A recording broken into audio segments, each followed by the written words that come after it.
ஒரு அறிஞர் ஆராய்ச்சி நூல் ஒன்று எழுதுவதற்காக அமைதியான இடத்தை தேடிக்கொண்டிருந்தார்.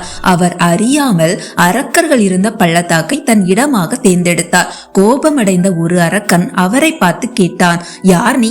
இந்த அமைதியான பள்ளத்தாக்கை கெடுக்க வந்தாயா என்றான். தயவு செய்து என்னை மன்னித்து விடு. நான் ஒரு அறிஞன், அமைதியான இடத்தை தேடிக்கொண்டிருந்தேன், அதனால் இங்கு வந்தேன் என்றார். இதற்கு ஒரு விலை நீ கொடுக்க வேண்டும். நான் உன்னை குரங்காக மாற்றி விடுவேன், அதுதான் உனக்கு தண்டனை என்று அந்த அரக்கன் கூறினான். அடுத்த கணம் அந்த அறிஞர் குரங்காக மாறிவிட்டார். அவர் விம்மி விம்மி அழுதார். ஒரு மரத்தில் இருந்து மற்றொரு மரத்திற்கு தாவி கொண்டிருந்தார். குரங்குகளை போல் பழங்களை தின்று வந்தார்.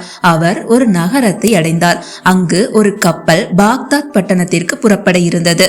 அவர் அதில் தாவி ஏறினார். அதில் இருந்த பயணிகள் கூச்சலிட ஆரம்பித்தனர். குரங்கை வெளியே அனுப்புங்கள், கொன்றுவிடுங்கள் என்று கத்தினர். கப்பலின் தலைவன் அந்த விலங்கிற்காக வருத்தப்பட்டு சொன்னார், வேண்டாம், அதுவும் நம்முடன் வரட்டும், யாருக்கும் அது தொந்தரவு தராதவாறு நான் பார்த்துக் கொள்கிறேன். அந்த குரங்கு கப்பல் தலைவனுக்கு நன்றியுடையவனாய் இருந்தது. பாக்தாத்தில் ஒரு செய்தி பரவி இருந்தது. அரசருக்கு ஆலோசனை கூறுபவர் இறந்து விட்டதாகவும் அரசர் அந்த இடத்திற்கு தகுந்த ஆளை தேர்ந்தெடுக்க விரும்புவதாகவும் அறிவித்திருந்தார். இப்பதவியை விரும்புவோர் ஏதேனும் ஒரு செய்தியை தகுந்த முறையில் எழுதி அனுப்பலாம். அவற்றுள் எது மிகவும் நன்றாக உள்ளதோ அதை எழுதியவர் ஆலோசகராக தேர்ந்தெடுக்கப்படுவார் என்றும் அறிவிக்கப்பட்டது. அந்த குரங்கு அறிஞரும் செய்தியை எழுதினார். அரசருடைய சேவகர்களும் மற்றவர்களும் நகைத்தனர். இந்த குரங்கு அரசருக்கு ஆலோசகராக போகிறதாம் என்று கேலி செய்தனர். ஆனால் எல்லா செய்திகளும் அரசரிடம் எடுத்து செல்லப்பட்டன. அரசர் எல்லாவற்றையும் படித்தார். அந்த குரங்கின் செய்தி மிகவும் நன்றாக இருந்தது.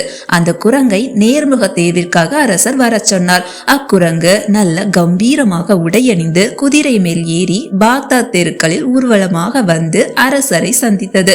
அரசவையில் அதனிடம் நிறைய கேள்விகள் கேட்கப்பட்டன. அது எல்லா கேள்விகளுக்கும் அறிவுபூர்வமான சரியான விடைகளை கூறியது. அரசருக்கு அதை மிகவும் பிடித்துவிட்டது. ஆனால் மந்திரிகள் தடுத்தனர். எப்போதும் அதனால் பேச முடியாது, எப்படி ஒரு குரங்கு தலைமை ஆலோசகராக முடியும் என்றனர். அரசர் தீர்மானமாக இருந்ததால் அவர் குரங்கையே தலைமை ஆலோசகராக நியமித்தார்.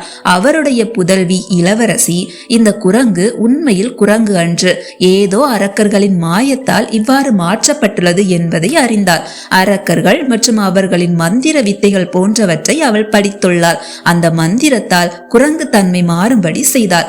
அறிஞர் தன் பழைய நிலையை அடைந்தார். அவர் இளவரசிக்கு நன்றி கூறினார். பல ஆண்டுகள் அங்கு தங்கி நன்றியறிதலோடு அரசருக்கு தகுந்த ஆலோசனைகளை வழங்கினார். இந்த கதையின் நீதி, அறிவுடையோர் எவ்வுருவில் இருந்தாலும் மதிக்கப்படுவர்.